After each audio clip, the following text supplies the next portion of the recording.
Shalom, shalom, testing, testing.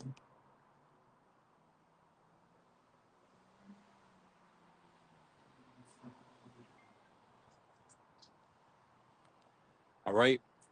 Shema, Yasha Allah, Yahweh, Allah Hayanawa, Yahweh, Ahud. Deuteronomy 6 and 4, Bahala Shawan Kodash. Hear, O Israel, the Lord our power is one Lord.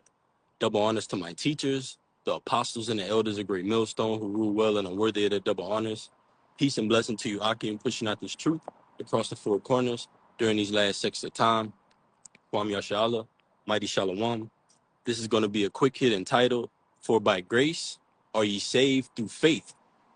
Amawan, which is the Hebrew word for faith. Lord willing, this message is edifying. This is coming from the book of Ephesians, chapter 2, and verse 5. It says, I'll start at 4. It says, But God our power, who is rich in mercy, and might I add that mercy is synonymous with grace. Grace and mercy go hand in hand. It says, But God our power, who is rich in mercy, for his great love, wherewith he loved us. And the scriptures say, if ye love me, keep my commandments. But it says, even when we were dead in sins. Sin is the transgression of the law. Yahushua said, think not that I come to destroy the law, but to fulfill. It says, even when we were dead in sins, hath quickened us together with Hamashiach. By grace ye are saved. That's right. And it's written in a place also where it says the Son of Man quicken whom he will. When you go into quicken, it goes into invigorate. All right. To give that spiritual life, breathe that breath back on into us. And that was done ultimately through whom the world ignorantly calls Jesus Christ, whose true Hebrew name is Yahushua. But it says, Ephesians 2 and 6, and hath raised us up together and made us sit together in heavenly places in Yahushua Mashiach. That's right, man. And that's what this truth, that's what this wisdom, knowledge, and understanding does. It makes us to sit in heavenly places, even though we're in these quote unquote corruptible bodies. All right. That's what this word does. It invigorates us. Matter of fact, I'll get that word invigorate. I'll just get the precept that it's coming from. This is John chapter 5, verse 21. It says, For as the Father raiseth up the dead and quickeneth them, even so the Son quickeneth whom he will. And the Lord has quickened us through his Son, Yahweh Shai, man. Through this word. Can these bones live? How was that breath of life blown back into us? Through this wisdom, knowledge, and understanding. It says the breath of life was given unto Adam, and he became a living soul. This is 2 Ezra 3 and 5. And gavest a body unto Adam without soul, which was the workmanship of thine hands. It tells you in 1 Corinthians, the 15th chapter, that the first Adam was earthly. The second Adam is a quickening spirit, which is Yahweh Shai. It says, which was the workmanship of thine hands, and did breathe into him the breath of life, and he was made living before thee. So back in that John 5, it says, John 5 and 21, for as the Father raised up the dead and quickened them, even so the Son quickeneth whom he will. And I'll just quickly get that word quicken in John 5. And I'll read it in the NLT first, John 5 and 21. For just as the Father gives life to those he raises from the dead, and how did the Lord raise us from the dead? Out of this corruptible world, all right, that's going to ultimately pass. Okay, scriptures say the fashion of this world passeth away. Out of that mindset of being a two-third, thinking that we were all these other names and proverbs and bywords under the sun. The Lord corrected us and brought us back to our heritage. The heritage is synonymous with the law.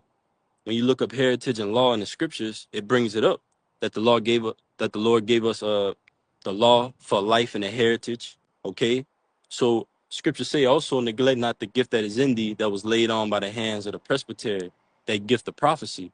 And that gift of prophecy is bestowed onto us, but it's through faith.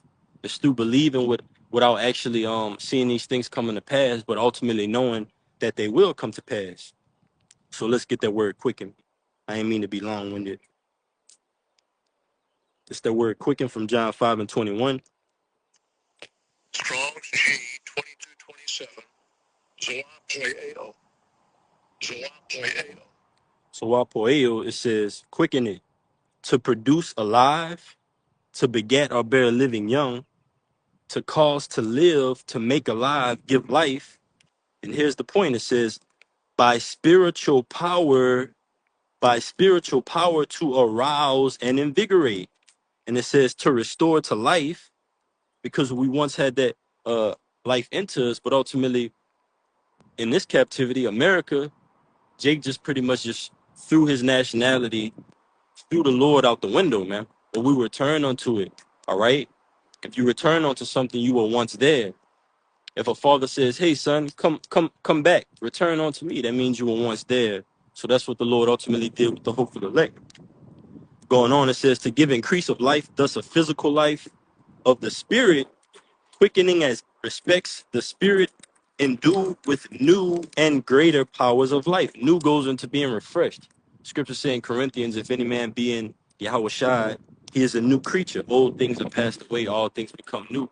So we're refreshed in this thing, all right, through faith, through this wisdom, knowledge, understanding, and we have access in this grace period, but grace goes into mercy, all right. But just like you have a grace period, does that mean that you ultimately are going to take advantage of that grace period? No, the scriptures say we don't have a license to sin.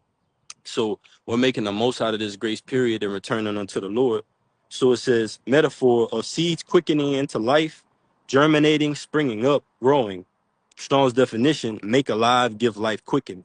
All right. And I'll just go back to Ephesians 2:6 again. And hath raised us up together and made us sit together in heavenly places in Yahweh Shai Mashiach, that in the ages to come he might show the exceeding riches of his grace and his kindness towards us through Yahweh Shai Mashiach. And in the ages to come, we're in that time right now where the Lord is going to show that exceedingly grace, all right?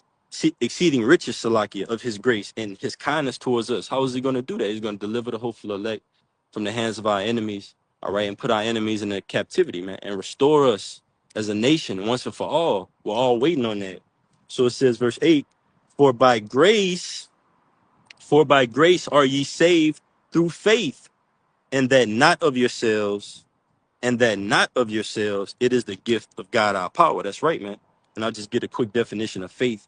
Hebrews 11:1, and it says, now, faith is the substance of things hoped for. The Hebrew word for faith is amawan. It says, now faith is the substance of things hoped for, the evidence of things not seen. For by it the elders obtained a good report.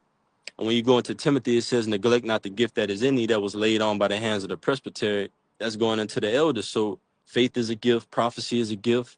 But ultimately, it says in James that faith without works is dead. So that faith, that believing without actually seeing these things coming to pass, believing in the word, prophets of old, the signs that are in the earth, those names, all right, without us actually receiving that deliverance yet, that's going to take us there. That's going to promote us to work. All right, that's going to promote us to go out and make our calling and election sure. All right, so Lord willing, this message was edifying. We give infinite honors and praises to Yahweh, Bahashem, Yahweh Shai, Bahashem, Harachakwadash. Double honors to my teachers, the apostles and elders of Great Millstone. Peace and blessings until next time. Kwam Yashala, Mighty Shalom.